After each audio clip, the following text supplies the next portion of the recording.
Sam and Allie and what they mean to me. And as we've talked about, Sam, this is an important moment, right? And so I want to make sure that I correctly express my thoughts and feelings towards the bride and groom. And to help make sure I do this right, I'd like to ask my two helpers to join me up here. No, don't give him the mic! Don't give him the mic! I'm giving Rob the mic. So I've invited Sam's brother and sister, Rob and Anna, to help serve as my storytelling aides for the evening, and really to help fill in any gaps that I might miss in my speech. And so I can give them a round of applause.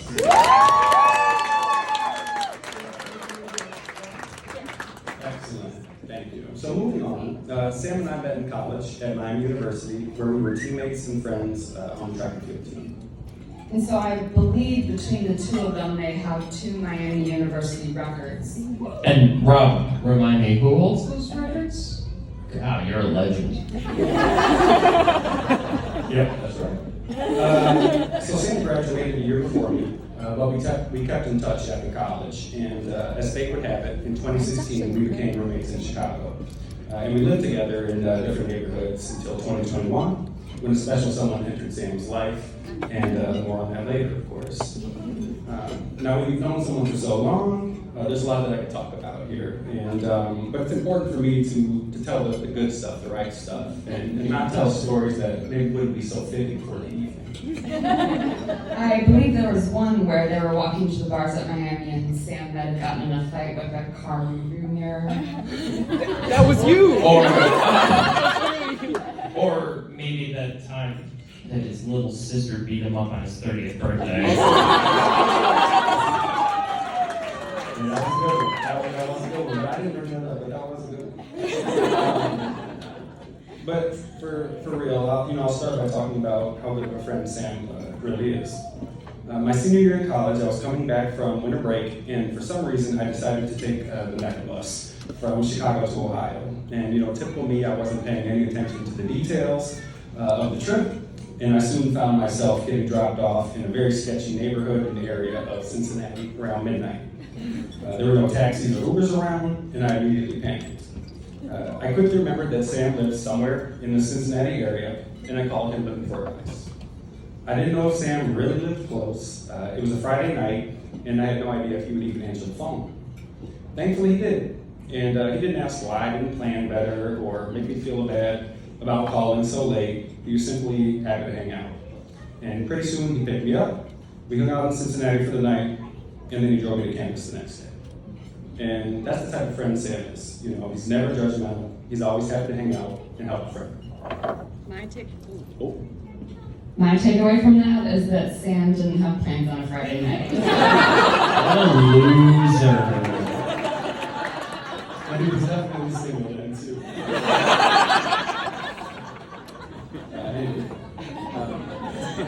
That story is just one small example of how incredible of a person Sam really is. Countless times over the years, I found myself blown away and just grateful for Sam's character and what he stands for. I'll give you that. Okay, this part's easy. I can tell this part. As an athlete and teammate, Sam was incredibly hard worker. He pushed himself at practice and in the weight room. His love for pole vaulting and track and field was obvious to anyone who knows him. And shout out to all that track and field people. As a roommate, Sam was fun, patient, and supportive. Together, we drank a lot of whiskey, played a ton of Mario Party. I usually won, and scoured the city looking for Chicago's best wings and burgers. On top of all the fun, for me, simply coming home after a long day of work and being able to talk to someone who I respect and trust and who listened and supported my aspirations is something I'll be forever grateful for. Sam and I lived together for almost 4 years, and I knew that it was too much time together when I noticed myself unconsciously copying things that Sam would do at home, such as making strange taco wraps with just lunch meat and cheese for dinner, or going for long, deep stretches in the living room in attempts to become a supple lover. They say that imitation is the highest form of flattery, and in this case, I would agree. And then, simply as a friend and human, Sam is someone who I look up to. I remember our first year living together in Chicago. Shout out Eileen, our upstairs roommate. And our lease was about to end, and I was worried that Sam might want to find his own apartment or get another roommate. And I just remember the relief that came over me when he said, of course, he wanted to live together another year. And I just thought to myself, maybe I had fooled him, and he didn't realize how crazy I am.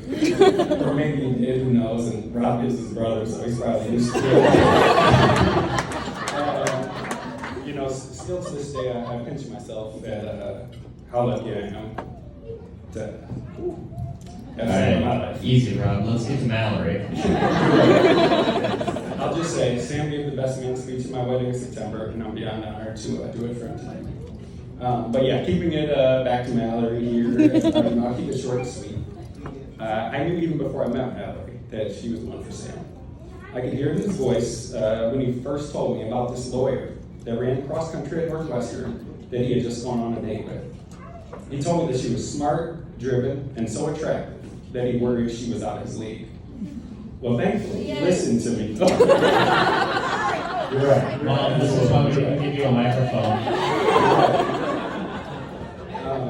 Well, thankfully, listen to the advice I gave him the night after I first met Mallory, which was simply, hey man, you better not screw this up. She's a keeper. And I'm so glad he did. Mallory is smart, thoughtful, and caring. I've seen how much she loves Sam and how much she cares for him. And she's always thinking of ways to pour into their relationship and their friendships. She always makes Sam laugh, and it's clear to see how much fun they have together and how much they love each other. I know that your relationship and marriage will be one that's filled with joy, love, and happiness. To close, Sam means the world to me. I'm very grateful for who he is in our friendship, and I'm excited for everything you two have in the future. So everyone, please join me. Raise a toast. To the bride. In the room. Here's to a lifetime of happiness. Cheers.